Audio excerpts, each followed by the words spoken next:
안녕하세요. 이레인빛의 김영준입니다. 오늘은 제 전공이기도 한 물에 대해서 잠깐 말씀을 드리려고 합니다. 물은 우리가 생각하는 것보다 좀 기묘한 물질입니다. 오늘은 일반적인 얘기도 있지만 물의 좀 이상한 특징에 대한 것들을 잠깐 이야기를 해보려고 합니다.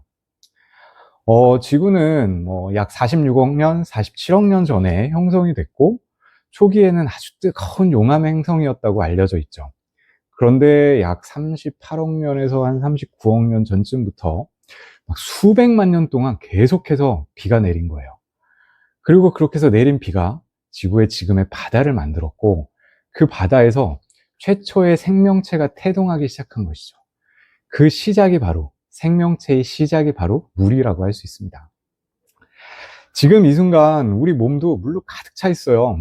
사람의 몸은 평균적으로 한 60에서 70% 정도 물로 구성되어 있다고 알려져 있죠.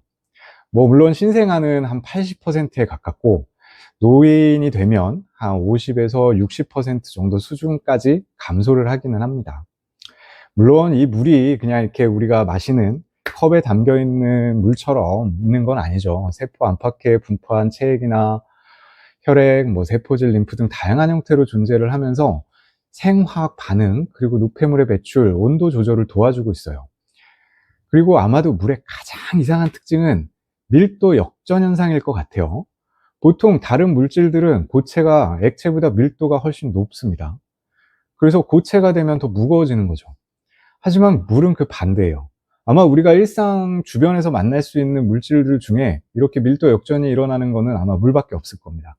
물론 다른 물질도 있긴 한데 우리가 일상생활에서 만나기 힘드니까 일단 일상생활에서는 없다라고 보셔도 될 것 같아요.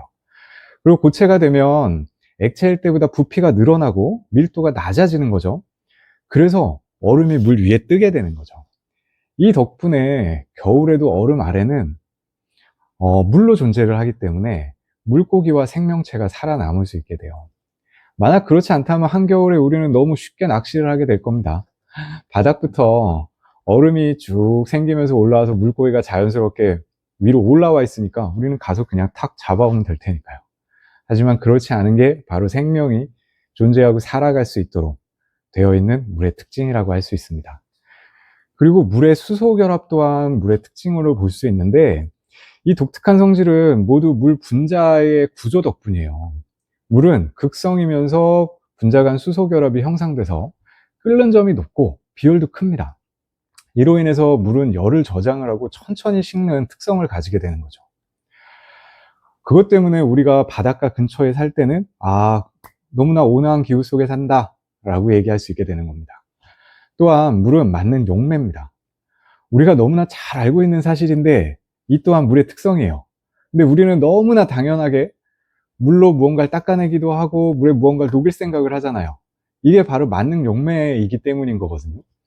우리는 물속에 뭔가를 녹여서 넣기 쉽다라는 생각을 자연스럽게 하고 있어요. 설탕물도 만들고 소금물도 만들고 혹은 물에 끓이면서 뭔가 많은 요리들도 하고요. 이런 특성 때문에 당, 염, 단백질, 효소 같은 물질들을 녹여서 세포 내 생명 활동을 하게 하는 거죠. 물이 이런 특성이 없다면 우리의 대사작용은 멈추고 생명도 유지될 수 없을 거예요.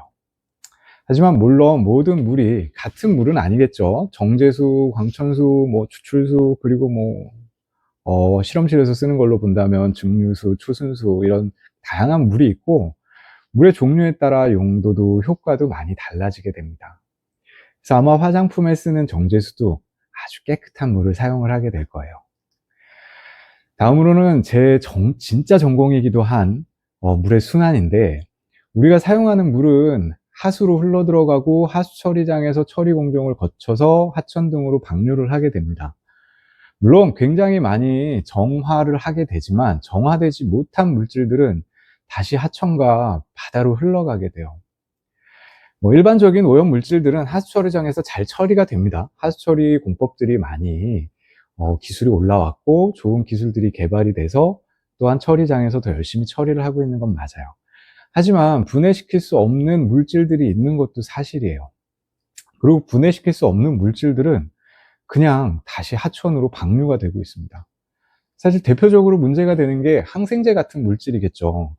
우리는 항생제가 내성이 생길까 봐 최대한 사용을 덜 하려고 노력하잖아요. 근데 그 항생제들이 그냥 하천과 바다로 흘러 들어가고 있는 거예요. 그러면 그런 항생제들을 다시 어떤 생명체들이 흡수를 하고 먹고, 우리가 다시 그것들을 흡수하면 우리 몸속에는 항생제 같은 것들이 점점 더 쌓여서 내성이 아주 문제가 생길 수가 있겠죠. 그래서 우리는 그런 것들은 좀 주의를 할 필요가 있어요. 혹시라도 이 방송을 보시면 남은 항생제 같은 것들 혹은 하수구에다가 버리지 않도록 해주시면 더 좋을 것 같습니다. 물은 생명 그 자체라고 할 수 있으니까요. 인간, 지구, 모든 생명의 연결고리가 되는 물이에요. 이 기적 같은 물을 조금 더 올바르게 알고 소중히 사용하는 삶, 그게 아마도 우리가 늘 이야기하는 진정한 지속 가능성이 아닐까라고 생각을 한번 해봅니다. 오늘은 늘 우리와 함께 하지만 너무나 당연해서 깊이 생각해 보지 않고 너무나 쉽게 사용하고 있는 물에 대한 짧은 이야기를 해봤습니다. 끝까지 시청해 주셔서 감사합니다. 다음번에는 더 좋은 영상으로 찾아뵙도록 하겠습니다. 감사합니다.